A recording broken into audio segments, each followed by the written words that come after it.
म्हणजे माणूस जेव्हा परिस्थितीसमोर हतबल होतो त्यावेळी तो आधारासाठी देवाकडे जातो. देवाकडे गेल्यावर त्याला थोडं बरं वाटतं. देव आपली अडचण सोडवेल, शिवाय देवच आपल्याला यातून बाहेर काढेल अशी त्याची भोळी भाबडी आशा असते.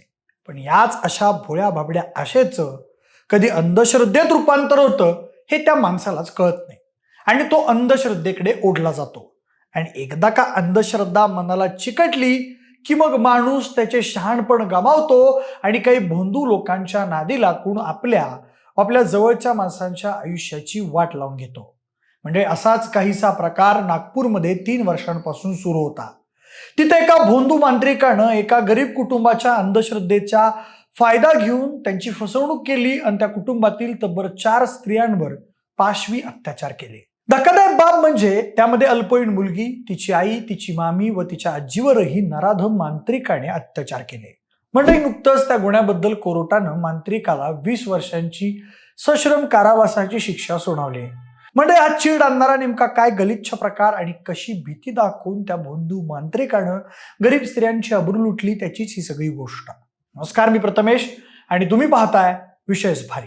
मंडळी, सदर कुटुंबाच्या अंधश्रद्धेचा, धार्मिक भावनेचा आणि कमकुवत आर्थिक परिस्थितीचा गैरफायदा घेऊन मांत्रिक धर्मेंद्र विठोबा निनावे उर्फ दुलेवाले बाबा या नराधम मांत्रिकानं 3 वर्षांपूर्वी भूतबाधा उतरवण्याच्या बहाण्यानं 12वी सायन्समध्ये शिकणाऱ्या 17 वर्षीय पीडित विद्यार्थिनीसह तिची 46 वर्षीय आई, 32 वर्षीय मामी तर 60 वर्षीय आजी या 4ही महिलांवर तब्बल 7 महिने अत्याचार केले. त्याबद्दल अधिकची माहिती अशी की संबंधित प्रकरण 2021 मधलं आहे. त्यावेळी पीडित तरुणी नेहमी आजारी पडत राहायची, त्यामुळे तिची कुटुंबीय चिंतेत होते. पीडितेच्या वडिलांची दुलेवाल्या बाबाशी ओळख होती, त्यामुळे त्यांनी त्या बाबाला आपल्या मुलीच्या आजारपणाविषयी सांगितलं. त्यावर त्याने तिला आपल्या दरबारात आणायला सांगितलं. त्यामुळे मुलीचे आई वडील तिला मांत्रिक निनावेच्या घरी घेऊन गेले. उपचाराकरता निनावेने पीडितेला स्वतःच्या घरी 21 दिवस ठेवून घेतलं. त्याने अंगात आल्याचा बहाणा करून मुलीला भयंकर भूतबाधा झाल्याचं सांगितलं. पुढे तेवढ्यावर न थांबता अंगाऱ्या दुपाऱ्यासोबत गुंगीचं औषध देऊन रात्रीच्या वेळी निर्जन ठिकाणी नेऊन मांत्रिकाने विधीच्या नावाखाली पीडित मुलीवर अत्याचार केले. तुझ्या अंगातील भूत पळवायचंय, त्यामुळे तू कुणाला त्या विधीबद्दल सांगितलं तर तुझ्या कुटुंबातील सर्वजणांना भूत ठार मारेल अशी भीती घालून त्यानं त्या मुलीला गप्प केलं. ते करतानाच त्याने मध्यंतरी 1 दिवस पीडितीच्या आईवरही अत्याचार केला.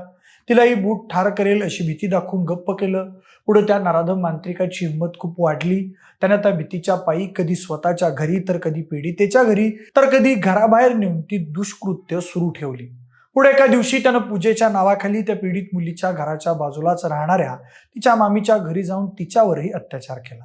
त्या तरुणीसह तिच्या आईला आणि मामीला एकाच वेळी भूत काढण्याच्या बहाण्यानं चंद्रपूर, छत्तीसगड आणि डोंगरगाव इथं घेऊन गेला. त्यावेळी तिघींनाही गुंगीचं औषध देऊन त्यांच्यावर त्यानं रात्रीचे अत्याचार केले.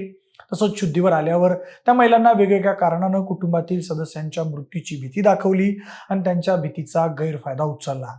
महिला मांत्रिकाच्या काळ्या कर्तुतीबद्दल अनभिज्ञ होत्या, त्यामुळं त्या बाबा पुढे हतबल झाल्या होत्या. दरम्यान दुलेवाला बाबाची एवढी हिंमत वाढली की त्यानं पीडितेच्या 60 वर्षी आजीवरही पूजा करण्याच्या बहाण्यानं अत्याचार केला. 21 मे 2018 ते 9 जानेवारी 2021 पर्यंत त्याचं हे कुकर्म सुरू होतं. दरम्यान चौघीही लाजेखातर एकमेकींना झालेला प्रकार सांगत नव्हत्या. मात्र एक दिवस मांत्रिक निनावे एकीवर अत्याचार करताना पीडित मुलीला दिसला. ते बघून त्या मुलीनं त्यांना आपल्यासोबतही असंच दुष्कृत्य केल्याचं आईला सांगितलं. मग त्यांची मामी, आई, आजीसोबत चर्चा झाली असता त्यांनी देखील आपल्यावर अत्याचार केल्याचं कबूल केलं. त्या उघडकीस आलेल्या प्रकारानं त्या सगळ्यांनाच धक्का बसला.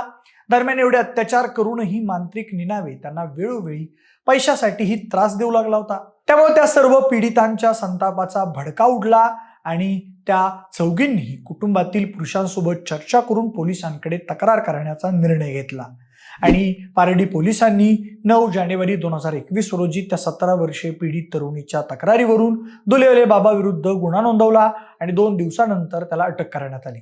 त्याला खाकी वर्दीचा हिसका दाखवल्यावर त्यानं चौघींवर अत्याचार केल्याची कबुली दिली. त्यानंतर पोलिसांनी तपास करून आरोपपत्र दाखल केलं. मंडळी, त्या दुर्दैवी घटनेतील एक पीडिता 17 वर्षांची म्हणजेच अल्पवयीन असल्यामुळं आरोपीवर पोक्सो अंतर्गत गुन्हा दाखल करण्यात आला आणि नुकतंच पोक्सोच्या विशेष न्यायालयाचे न्यायाधीश OP जयस्वाल यांनी त्या नराधम भोंदू बाबाला दोषी ठरवून 20 वर्ष कारावासाची शिक्षा सुनावली आहे. मंडळी, लोकांच्या अंधश्रद्धेचा गैरफायदा घेऊन त्यांच्यासोबत दुष्कर्म करणाऱ्या भोंदूबाबांची संख्या सध्या दिवसेंदिवस वाढतच आहे. या सर्व भोंदूबाबांविरुद्ध कायद्यानं कडक कारवाई करायला पाहिजे. निदान एक दिवस लोकांची श्रद्धा अशा बुवाबाबांच्या पायात घाण पडलेली दिसेल. त्याचबरोबर सर्वसामान्य माणसांनी सुद्धा देवावर ठेवली जाणारी श्रद्धा आणि अंधश्रद्धा यामधील फरक समजून घेतला पाहिजे. शिवाय अशा भोंदूबाबांच्या नादी न लागता सत्कर्मावर विश्वास ठेवून जर आपलं आयुष्य जगलं तर अशा प्रकारांना आळा बसायला मदत होईल असं म्हटलं जात आहे. पण मंडळी, तुम्हाला काय वाटतंय? भीती दाखवून अज्ञानाचा गैरफायदा घेऊन एकाच घरातील एक अल्पवयीन मुलगी, तिची आई, मामी व आजी त्यांच्यासोबत अतिशय निर्घृणपणे अत्याचार करणाऱ्या भोंदूबाबाला 20 वर्षांची शिक्षा योग्य आहे का, की याला जास्ती शिक्षा झाली पाहिजे? तुमची मतं आम्हाला कमेंट करून नक्की सांगा. सोबतच आपल्या विशेष बरी या YouTube चॅनलला देखील सबस्क्राईब करायला विसरू नका. धन्यवाद.